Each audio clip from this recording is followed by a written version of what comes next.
돈 사랑을 가볍게 생각하는 사람들의 최후. 돈을 사랑함이 일만 악의 뿌리가 된다는 진실을 왜곡하려는 마귀의 괴계는 인간을 삼키려는 의도의 첫 시도이고 첫 발걸음이다. 세상을 살면서 늘 이해할 수 없었던 양면성은 도덕적 논리와 경제적 논리의 충돌이었다. 대학은 상아탑의 상징으로 그 표현은 아가 7장 4절 너의 목은 상아로 만든 탑 같고에서 나온 것이고 그 의미는 세속의 가치에서 떠나 학문과 예술을 지향한다는 의미이다. 세속의 가치는 돈과 뗄 수 없는 것이다. 그런데 대학 구성원의 순수한 상아탑 정신을 외칠 때 그들의 입을 틀어막는 것은 돈 논리로서 대학 재단의 일갈은 재정적 부의였다. 그것을 호언하는 입을 가진 자가 아니면 대학의 실무 보직에 임명되기는 어렵다. 무엇을 말하는가? 이 세상의 어떤 가치도 경제라는 논리 앞에 당당히 설 수 있는 방법은 없다. 미국이라는 플리머스 락크의 COVENANAT에 기반한 나라에서 또 다른 대척점으로 우선하는 가치는 돈머니이었다. 록펠러를 보자. 그는 기독교 가치를 실현하는 것처럼 표면적으로 보여준 것은 철저한 11조이었고 록펠러가 기독교 목사들의 칭찬을 받은 대표적 인물이 된 이유이었다. 그러나 그의 사업적 행적과 그의 가치를 뒤돌아본 오늘의 평가는 어떠한가? 그는 악한 탐욕의 심벌이 되지 않았나? 미국의 몰락이나 어려움의 근거는 모두 돈이다. 돈이라는 것은 재물신 즉 만몬이 휘두르는 애인 것을 알아야 한다. 이 페이스북에 어떤 사역자가 이런 말을 한다. 돈을 다스릴 연습이 필요하다고 말이다. 스스로 속이는 대표적인 넋두리이다. 돈에 경도된 내 친구 하나가 결국 사기꾼으로 타락해가는 모습을 보았다. 그는 도덕적 가치를 논하다가도 돈이라는 단어가 그에게 노출되면 그가 보이는 이상한 탐욕의 중독 증상이 핏발선 눈으로 증명하였다. 그 친구는 아이비리그 브라운 대학 경제학 석사 출신으로서 교육으로는 엘리트이다. 그러나 그런 그가 돈으로 몰락한 것은 당연해 보이지만 그의 돈에 대한 중독 증상은 이성적 판단의 한계를 벗어난 상태이었다. 또 그의 친구 중 하나는 자기 스스로를 속이는 넋두리로 돈을 생각하지만 사랑하지는 않는단다. 이게 중독으로 미쳐가는 인간이 자기를 세뇌하는 모습이다. 인간은 자기의 넋두리로 자기를 속인다. 셀프 마이너스 디시브드. 이것은 마치 미국에서 성공한 백인 젊은이가 자기를 과신하여 마약쯤이야 했지만 결국 그 중독의 유혹으로 몰락하고마는 그 미국적 타락의 모습을 종종 본다. 이와 유사한 중독적 궤적을 밟게 하는 것은 돈이라는 것이다.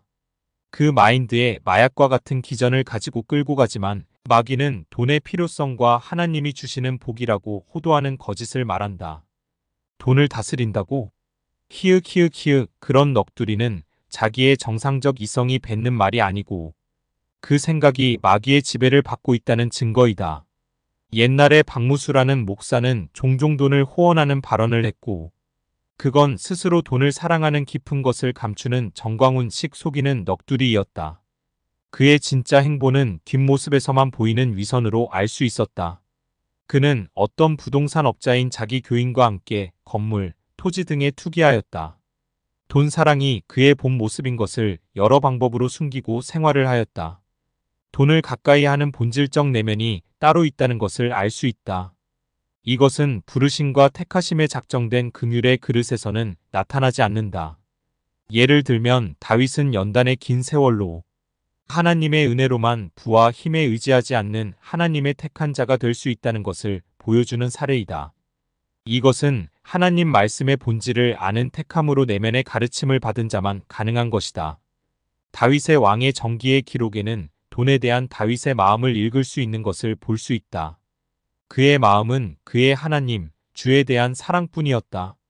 이 세상의 입마귀는 그 돈이 가진 잠재적 위력과 타락으로 이끌기에 충분한 중독성을 잘 알고 있다. 세상의 거짓 아비인 마귀의 미끼요. 도구는 돈이라는 사실이다. 이 돈이 인간에게 허락되는 것이 하나님의 복이라고 생각하는 눈먼 기독교인 목사와 신자들이 많이 있다.